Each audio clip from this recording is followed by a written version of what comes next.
안녕하세요. 개발자 준입니다. 제가 이전 영상에서 말씀드렸다시피 제가 드디어 독립을 했습니다. 그래서 이제 또 제가 MBTI J인데 또 저처럼 MBTI J이신 분들은 또 집 구하기 전에 되게 고민이 많으실 거거든요. 그래서 이런저런 영상 찾아보실 텐데 제가 이 집을 전세로 구하면서 어떤 부분들을 신경을 썼는지 또 어떤 부분들을 좀 더 신경 써서 보시면 좋을지 1편과 2편 나눠서 한번 영상을 찍어보려고 합니다. 집을 구하면서 제일 중요하게 생각했던 부분이 위치와 주변 환경입니다. 아무래도 회사에 출근을 해야 되다 보니까 제 입장에서는 회사와 어느 정도 거리에 있는지가 제일 중요했습니다. 또 특히나 요즘 뭐 인플레이션이다 뭐다 이렇게 하면서 물가가 되게 많이 올라가지고 회사 근처에 살게 되면은 제가 아무래도 출퇴근을 하면서 식사를 회사 식당에서 해결할 수 있는 부분이 있기 때문에 회사와의 거리가 가장 중요했습니다. 저는 회사와 도보거리에 있는 오피스텔을 선택을 했고요.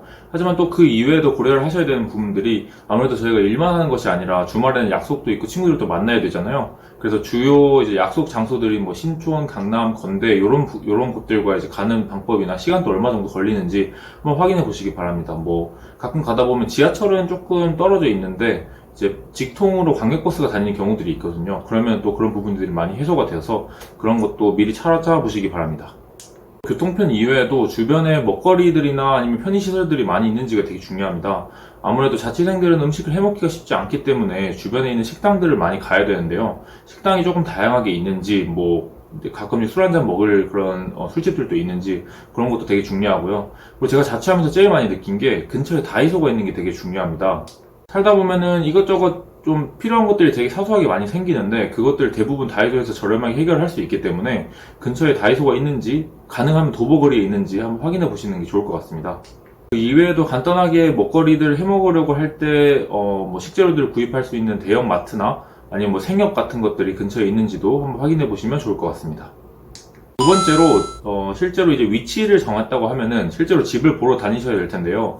일단 네이버 부동산을 보시는 게 제일 낫습니다. 제가 공인중개사 분들께도 여쭤봤는데 뭐 많이 만나보진 않았지만 그분들께서 네이버 부동산의 물건이 제일 많이 빨리 올라온다라고 말씀해 주셔서 아마 네이버 부동산을 보시는 게 가장 좋을 것 같고, 네이버 부동산을 통해서 물건을 고르신 다음에 공인중개사분께 문자로 약속을 잡아가지고 집을 보러 가시면 됩니다.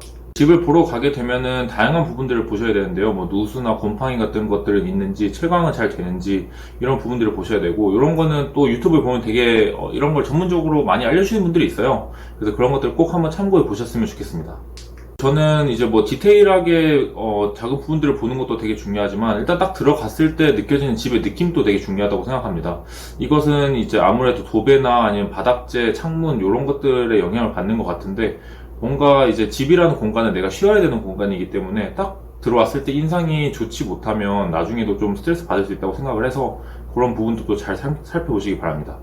집 보러 가셔서 조금 마음에 안 드시는 부분들이 있을 수 있어요. 그러면은 이제 공인중개사분을 통해서 좀 교체가 가능한 부분인지 그런 것도 문의해 보시는 게 좋습니다. 저 같은 경우는 지금 들어오는 집에 원래 버티컬이 달려 있었는데 버티컬이 일단 저는 재택근무를 하기 때문에 충분히 햇빛을 막아주지도 못하고, 그리고 전 또 예쁘게 인테리어를 꾸미고 싶었던 니즈가 있어서 버티컬은 또 되게 그 부분에 방해가 되기 때문에 이것을 커튼으로 바꿔줄 수 있는지 문의를 했었고, 하지만 주인분은 본인 돈으로 바꿔주시지 못하겠다고 하시더라고요. 그래서 그 대신에 제가 버티컬을 버리고 새로 제 마음대로 커튼을 다는 것에는 동의를 해주셨기 때문에 제가 버티컬을 따로 보관을 해두지 않고 제가 원하는 커튼으로 바꿔 달 수가 있었습니다. 그리고 이제 저희가 MBTI J가 되면은 생각보다 꼼꼼하고 미리 계획하는 걸 좋아하게 돼요. 그리고 이미 영상을 보고 계시다는 것은 이제 집을 고르면서 미리미리 사전 공부를 많이 하시는 건데, 그러다 보니까 특히 처음으로 저처럼 집을 구하시는 분들은 공인중개사분이 친절하시고 꼼꼼하신 게 되게 중요합니다. 집을 구하기 전에 유튜브도 되게 많이 보고 인터넷도 되게 많이 찾아봤는데, 그러다 보면 당연히 질문이 많아질 수밖에 없고 요구사항이 많아질 수밖에 없어요. 근데 그게 이제 공인중개사분께서 꼼꼼하지 못하다거나 친절하지 못하시면은 그런 질문을 하는 것 자체가 되게 스트레스가 됩니다. 그래서 공인중개사분의 태도도 한번 잘 보시는 걸 추천드립니다. 그리고 J이시면은 아무래도 저와 비슷하시다면 이 집을 계약을 하시기 전에 좀 전체적인 계약에 대한 프로세스가 머릿속에 들어있는 것을 선호하실 텐데요. 그래서 간략하게 말씀을 드리자면은 일단 먼저 네이버 부동산이나 뭐 다른 부동산 어플을 통해서 먼저 집을 고르셔야 됩니다. 그래서 부동산에 연락을 해서 집을 보러 가시고 결정을 하게 되시면 실제로 계약을 하기 전에 계약금을 10%를 내게 됩니다. 그래서 집이 1억이라면 10%인 1,000만 원을 우선적으로 이제 송금을 하고 계약서를 쓰게 되고요. 이제 이것도 부동산에 연락을 해서 내가 집을 할 거다. 그러면은 부동산에서 날짜를 잡아줍니다. 임대인 분과 집을 소유하신 임대인 분과 약속을 잡아줘서 그때 부동산에 같이 모여서 10%의 계약금을 내게 되고요. 이제 집을 고르실 때 보통 언제 입주하실 건지 그것을 먼저 물어봐요. 그래서 현재 살고 있는 세입자 분과 날짜도 잘 맞아야 되기 때문에 만약 날짜가 너무 크게 다르면은 그 집은 내가 아무리 마음에 들어도 들어갈 수가 없겠죠. 그래서 기간 협의가 되고 나면은 일단 10%를 낸 다음에 마지막 실제로 그 협의한 날짜에 다시 또 부동산에 모여서 남은 잔금을 다 치르게 됩니다. 10%를 이미 냈기 때문에 남은 90%를 내게 되겠죠.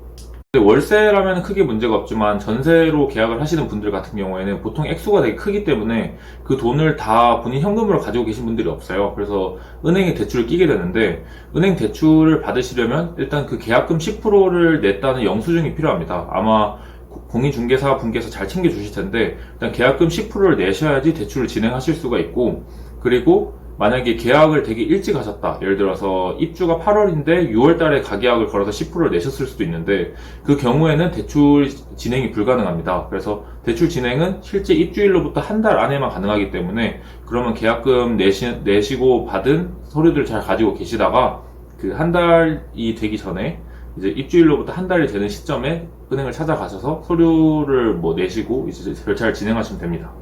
은행의 대출을 받으실 때 되게 중요한 점이 계약서랑 어쨌든 부동산에 주신 서류들을 전부 다 들고 가시면 되는데 그 서류를 그대로 가져가면 안 되고 그 서류의 확정일자를 받아야 됩니다. 그래서 인터넷 등기소 같은 곳들을 통해 가지고 확정일자를 받으시고 확정일자가 찍힌 계약서를 새로 프린트 하셔서 은행을 가져가셔야 이제 대출 진행이 정상적으로 됩니다.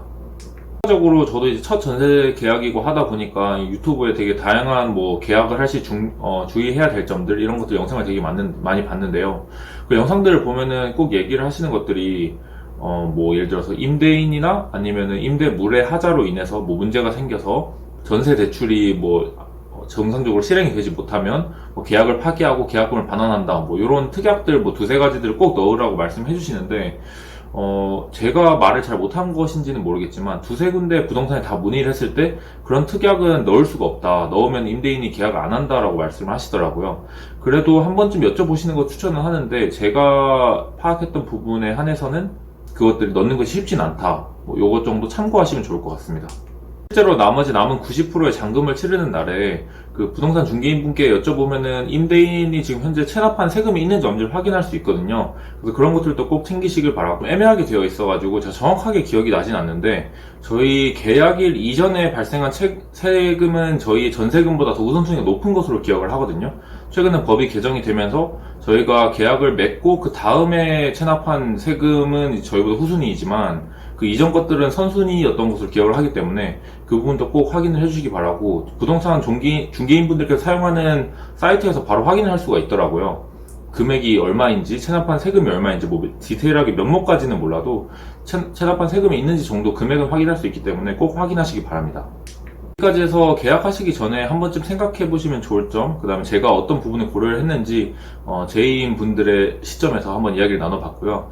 그 다음 편은 이제 실제로 집을 고르고 난 다음에 사실 이 부분이 제일 중요하거든요. 그래서 이 다음에 제가 어떻게 계획을 세우고 집을 꾸몄는지, 어떤 부분들을 신경 쓰시면 좋을지 이 부분들을 좀 더 다뤄보도록 하겠습니다. 시청해주셔서 감사합니다.